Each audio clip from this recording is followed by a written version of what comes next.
আসসালামু আলাইকুম রহমতুল্লাহি ওয়া বারাকাতুহু। দর্শক ভাইদের সামনে আজকে আবার একটা নতুন ব্লগ ভিডিও নিয়ে আসতেছি। হয়তো আপনারা দেখতেই পাইতেছেন যে আপনাদেরকে আমি কি দেখানোর জন্য লাইভের মাধ্যমে আইছি।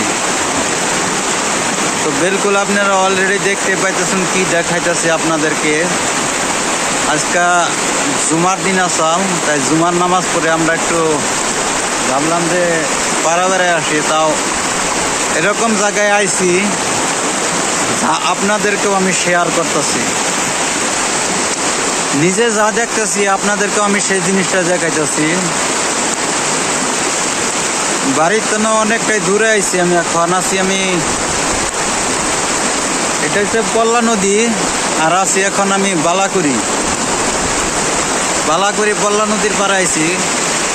এই নদীটা আঙ্গ ভারী ভূগোল দেওয়া আছে, কিন্তু তারপরেও এই জায়গার সিনারিটা দেখে অন্তত একটু ভালো লাগলো দেখে, তাই আমি আপনাদেরকে শেয়ার করে দিতেছি যে আমিও দেখতেছি, আপনাদেরকে দেখার জন্য আমি একটু সুযোগ করে দিতেছি। তো কার কিরকম লাগলো আশা করি আপনারা একটু কমেন্টসের মাধ্যমে জানাবেন যে কিরকম পাথর দেখুন। আর এই সময় এত ধার যাওয়ার কোনো কথা না, কারণ এখন পানিটা শুকায় গেছে। এখন পানি শুকায় গেছে, যে যে মাড়ি দেখা গেছে, বালুর স্তর দেখা গেছে, কিন্তু তারপরেও কিরকম ধার গেছে এটা কেরা বলতে পারবেন যে কি এর জন্য এত ধারটা চলতেছে। এই ধারটা কি এর জন্য চলতেছে কেরা বলতে পারবেন? কার ডিমাকে টানতে আছে যে বলতে পারবো যে এটা এই জন্য চলতেছে। সবকিছু আপনাদেরকে দেখাই দিতেছি শুধু বলার জন্য যে কার মাইন্ডে কথা হান্টি ধরে, এই হান্টি আপনাদেরকে আমি শেয়ার করতেছি। যে শেয়ারের মাধ্যমে দেখে আপনারা কি বলতে পারেন যে এটা এই জন্য ধারটা এত চলতেছে,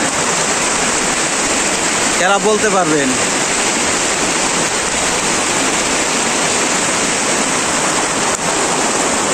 তো আপনারা অলরেডি দেখতে পাইতেছেন যে কিরকম চলতেছে।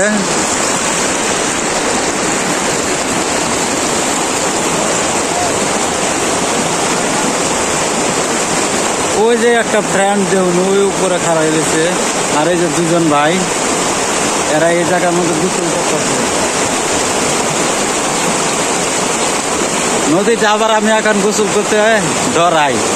আগে করতাম, আগে পাগারেও গোসল করতাম, নদীতেও গোসল করতাম, কিন্তু এখন পাগারে নামতেও ডর করে, তাদের নদীতে নামতেও ডর করে। সেই জন্য আমি হানিনার মধ্যে গোসল দিই না। এনে জায়গার মধ্যে আসতাম গোসল করার জন্য এক টাইমে, আর এই সময় এখন আমার ভয় করে, কারণ এই জায়গার মধ্যে গোসল করতে। তো কিরকম লাগলো আশা করি আপনারা জানায় দিবেন। যদি ভালো লাগে তাহলে ভিডিওটা শেয়ার করবেন অপর একজনকে দেখার জন্য। আসসালামু আলাইকুম ওয়া রাহমাতুল্লাহি ওয়া বারাকাতুহু।